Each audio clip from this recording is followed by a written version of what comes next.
Welcome back everyone to my Let's Play of Metroid. I'm playing on the Wii Virtual Console. In our last episode we dove into Ridley's hideout here, and we stopped at this doorway here because this doorway is going to take us on the passageway to Ridley. Ridley is the second mini-boss. It's hideout number 2, but he will be the first boss that we will actually fight. So, as I mentioned in the previous video, you could have went to Hideout 1 first, but, you know, Metroid has a non-linear structure to it, so it's easier to go to Hideout number 2 because you're a little bit more powerful with all the item pickups that you got in Norfair. So it'll just make Hideout 1 so much more easier, and, you know, we're right here in the way, so, you know, near Hideout 2, so. Now, we got that missile tank a while ago, and he had that crazy jump. If you miss the jump, you'll end up right down here. So, that's where that area is, so.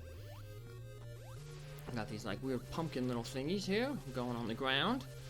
But not too bad. Easy to avoid. Ridley is not too much to say about him. There's multiple ways to defeat him. If you have the ice beam, he shoots these fireballs. You can freeze the fireballs, and then just hammer away at him next to him with missiles. But we don't have the ice beam. You can get close to him and just hammer away with the your wave beam or your missiles. Or if you have the wave beam penetrates the platform that Ridley's standing on. So it's actually easier, it'll take less damage if you just hang out here in the lava and just shoot straight up at Ridley. So yeah, the lava's only doing, you know, 1 point of damage per, like, tick of the clock. So yeah, it's much safer to just stand down here. Even though you're taking constant damage, you're not taking a lot of damage. So you can just stand down here in the lava, shoot up, and Ridley will fall eventually. Whenever you defeat any enemy or mini-boss, you get 75 missiles. So that's pretty cool.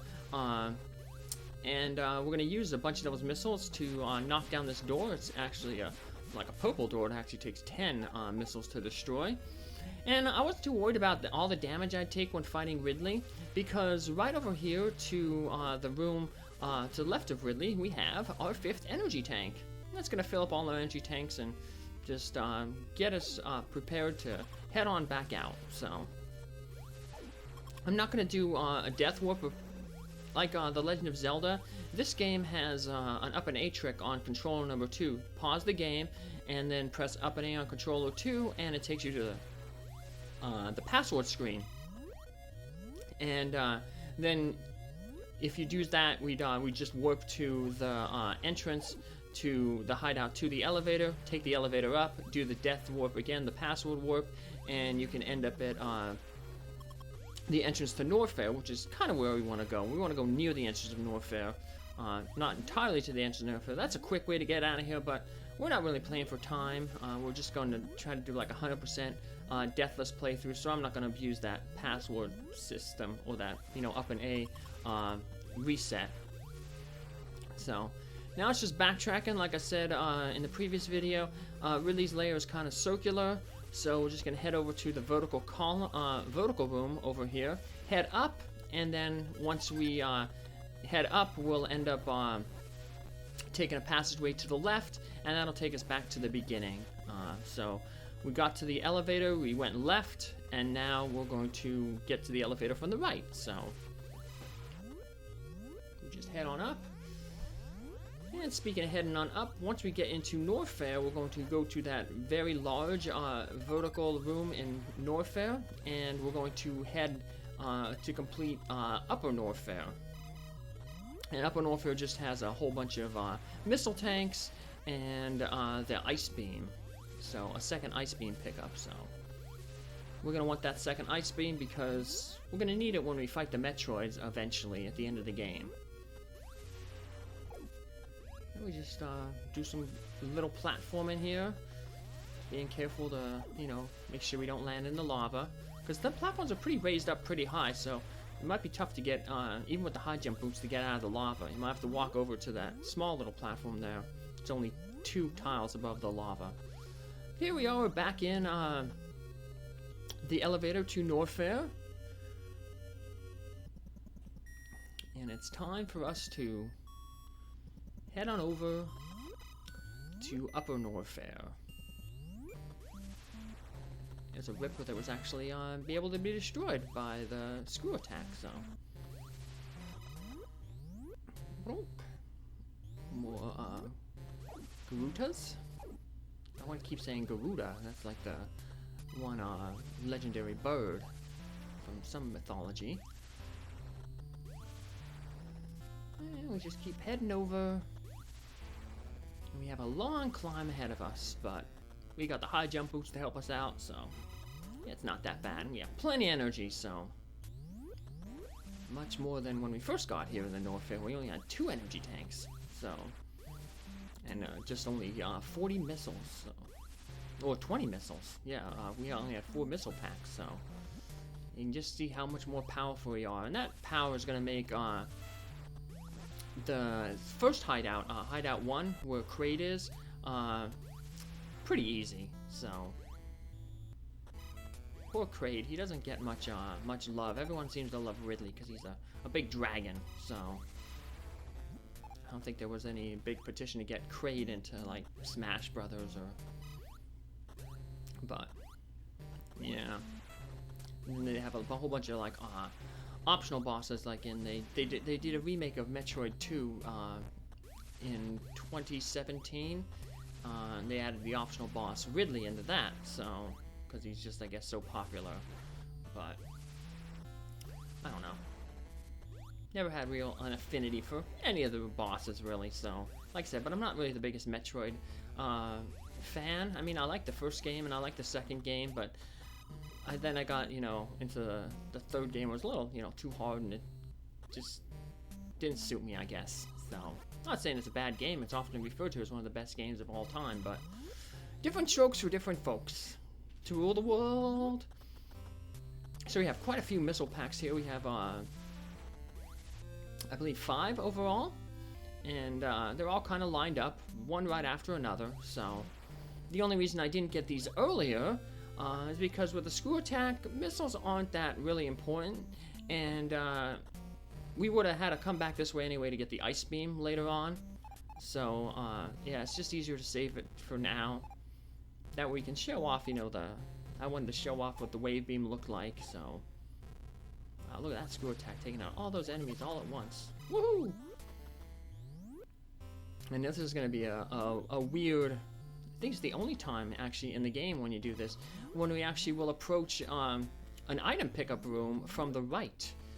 Everywhere else, we always came in from the left, so it's going to be weird. We're going to get the statue, get the ice beam, and then blow up the door on the right rather than the left. So, but doesn't change anything. Hey, we got the second ice beam, so. Like I said, that'll be useful for defeating the Metroids. It's necessary to defeat the Metroids, although it isn't necessary to defeat Metroids to beat the game. Remember, the order that we got from the Galactic Federation was to destroy Mother Brain, so they didn't say destroy the Metroids, although that's just kind of like a byproduct of our mission, obviously. So, head up just a little bit. And we're gonna go our last missile tanks over here. Got a little row of them. So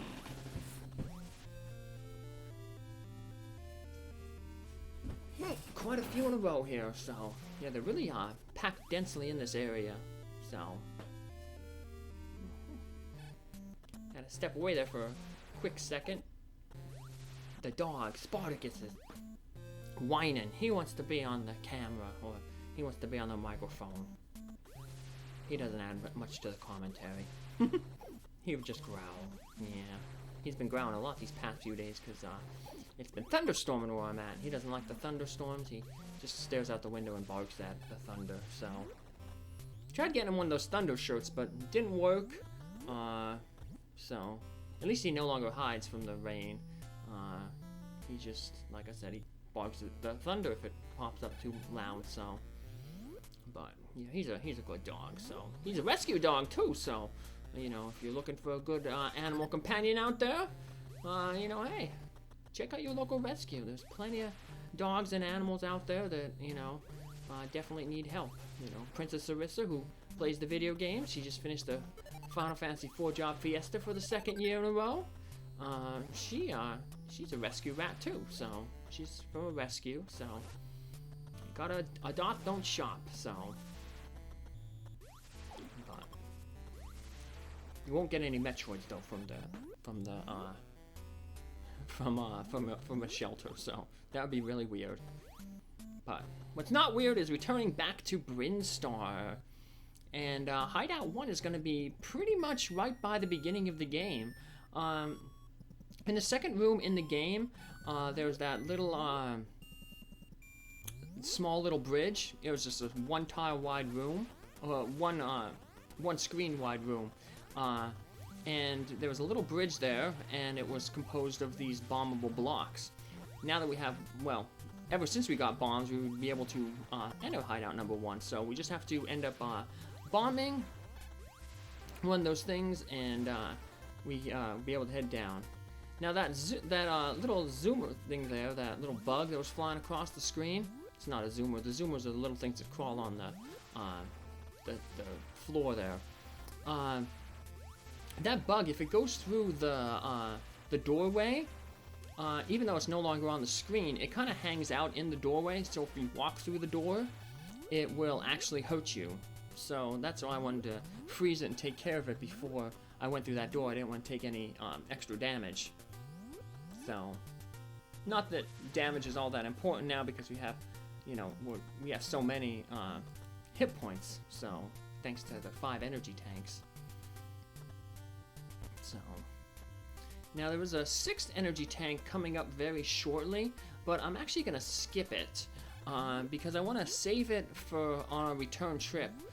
Because after we defeat Kraid, the 2nd mini-boss, then we're going to have to go to Mother Brain, Tourian. And we want to have full energy when we go into Tourian, because I mean it's the last area of the game. So if we take any damage leaving Hideout 1 here, we'll be able to refill it up real easily by just getting that energy tank. So we bomb that block there, we fall down, and we're going to end up in the entrance to Hideout number 1. Tell it's Hideout number 1 because there's only, you know, 1 head there. So, now very similar to Hideout number 2, we're going to start off by heading over to the left, picking up items on the left side, and then we're going to head down and loop around. So, there's a quick item we can pick up right over here, though. But most of the items we're going to be picking up from the left first, so let's go grab this quick missile tank over here, and then we'll do a quick backtrack, and then head to the left, and that's how we're going to get deeper into the hideout. So, yeah, see that thing flew right through the door and hit us, so now we head over to the left, and we're going to pick up some more missiles and work our way around.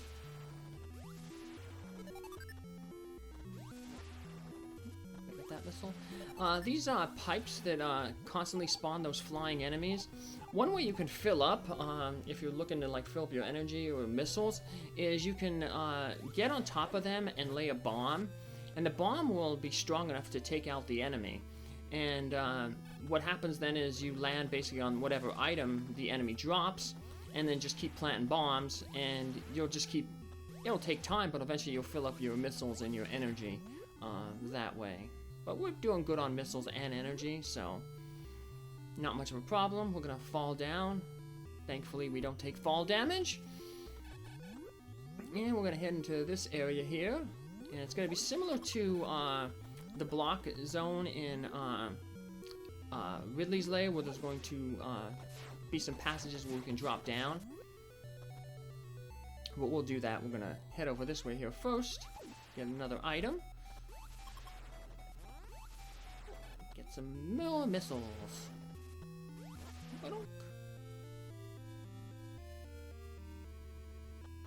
And get knocked into the sand. I guess it's better than lava, but it still hurts as bad. So now we're gonna take a secret passageway down this way. Bomb by the door here. Open up a hole. And now we're gonna head this way. And we're going to meet, over in this area, we're gonna meet fake Kraid right here. So this is what, the second mini-boss Kraid looks like. But that's a fake. He's, you can take him out with just one screw attack or one missile. The real, Kraid is gonna be much harder than that, so. But, I kind of think he's harder than Ridley. There's no real way to cheese him. If you can mash or hit the button real quickly on your controller, then you can stun lock him. But I'm not a very good masher, so yeah, that's not a strategy I can use. But people who like, you know, beat the game speedrun in like 15 minutes, yeah, they do a trick to get to Kraid real quickly. And then it doesn't matter if they don't have any energy tanks, because they just run up to him, start mashing real quick, and they stun lock him. I kind of try to stun lock him with bombs. It's a little bit of a cheaper way to do it, if you're not good at mashing. But you can lay inside of him and just lay a whole bunch of bombs. So they do a little bit more damage than the Ice Beam does. The Ice Beam freezes the boomerangs that he chucks off his back and the spikes that he shoots out of his belly, so. Now, much like Ridley, once you defeat Kraid, you're probably going to take a lot of damage, but there's an energy tank nearby that you can really fill up real quick, so we just got to get out of this pit here. You got to shoot the energy tank. It's kind of difficult to pick up, and then jump up, and then you're going to have to go to where the door is, and then fall over and press right on your controller to hug the wall, and it'll pull you into that little hole to pick up the energy tank. So that is our 6th and final energy tank that will show. We still have 2 more energy tanks that we can get, but like I said, your max energy is 699, so these final 2 energy tanks we pick up, they're not going to add to our energy total, but it's just going with the theme of, you know, 100%ing, we're going to get all the items, so. This, surprisingly though, they don't have a counter in some of the future games. I know in Super Metroid they have a counter that shows you the percentage of items that you pick up. They don't have that here, and they also don't have it in Metroid 2, Return of Samus. So, but I'll still be getting the 100% of the items. So, this is a very annoying passageway. This is one of the reasons why it's nice to go to Hideout 2 first, because you get the high jump boots, which makes this climb a little bit more bearable, but it's still an annoying climb, and I take quite a few falls here. I'm trying to stay ahead of the blocks and then jump onto the blocks off the side there, but it can be kind of tricky, and if you mess up, the blocks hit you and they push you off. And sure, there's a little bit of blocks there, solid blocks that you can land on, so you don't necessarily fall down to the beginning, but sometimes it's tough to land on them. And as you can see, I'm taking quite a bit of damage, well, not necessarily damage, but quite a bit of time wasting by getting knocked down here. But and this is another reason why I guess I don't play Super Metroid, because there's a lot more difficult platforming in that game.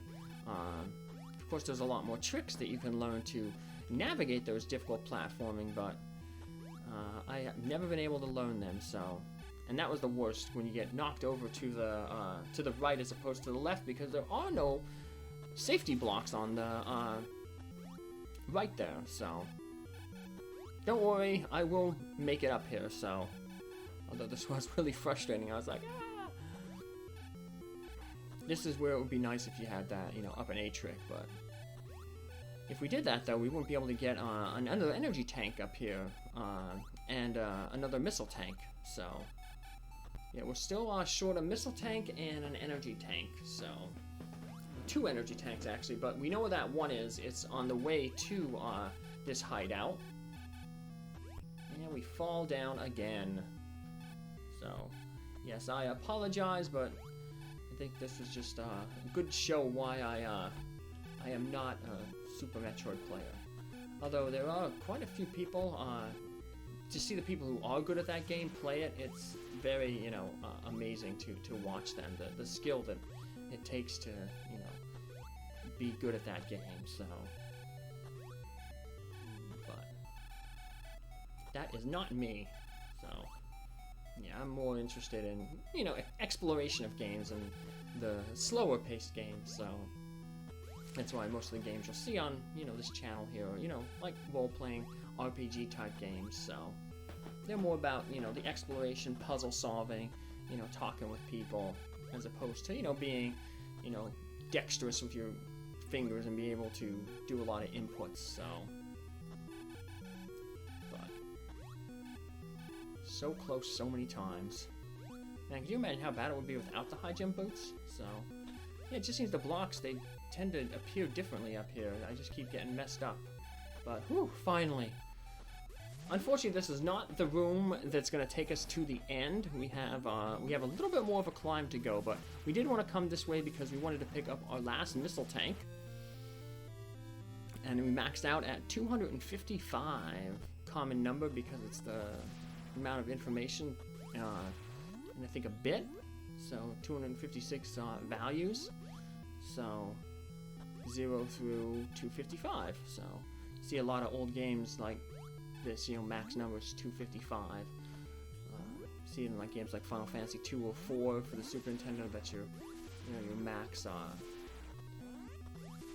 some of your like attack values. So,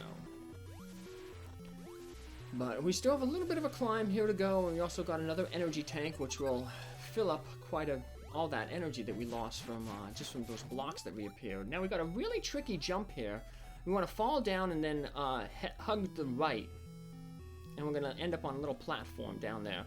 And we're going to have to use the morph ball trick and this little zoomer to make this jump. So we're going to wait for him to kind of come over here a little bit closer.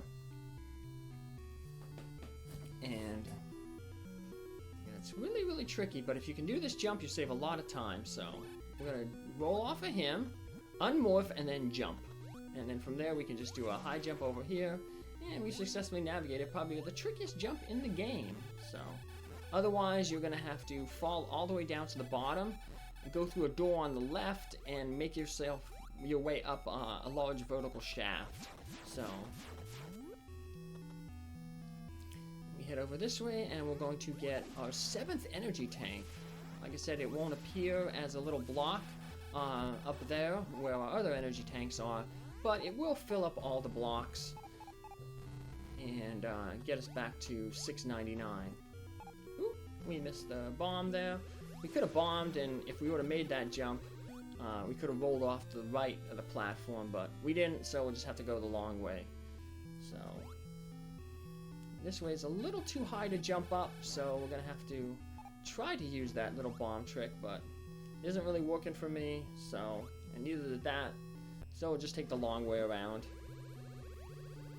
Over there where this guy is, little crab enemy. And we just roll off to the side, and they try to trick you there. If you try to go down that, through that pipe, that hidden passageway, you'll end up getting hitting that block there. So you're gonna have to backtrack. So you want to do a little bomb jump there to get onto the third block and go through that little passage.